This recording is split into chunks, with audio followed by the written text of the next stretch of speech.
I'm excited to show you one of IXL's newest features, ILEARN Checkpoint's personal study plans. These plans take the guesswork out of targeted practice by instantly generating individualized skill lists based on student performance on the ILEARN checkpoints. Let's dive in and see where you can view these plans and where students can access them and start working today on tailored IXL instruction.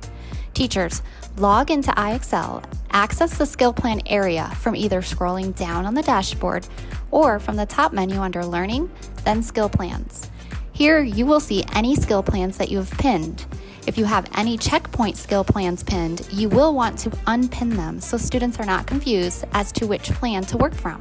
Trust me, the study plan is much better. Tap on the Study Plan tab to see the ILEARN Checkpoint study plans for ELA and Math.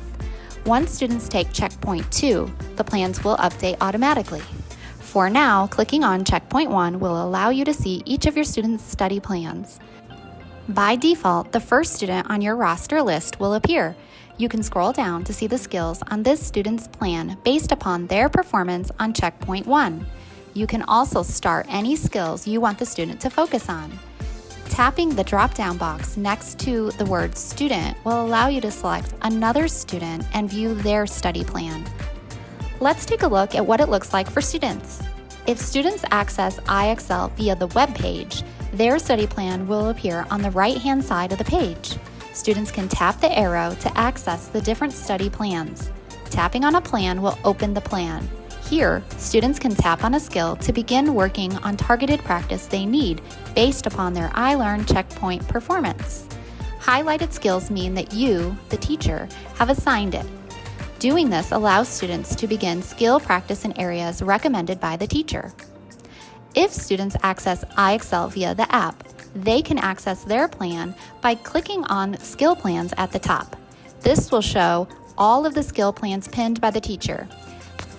Here we see how confusing it could be for students to see so many ILEARN checkpoint plans. Once you unpin the skill plans, they will disappear here, so the students will only see their study plan.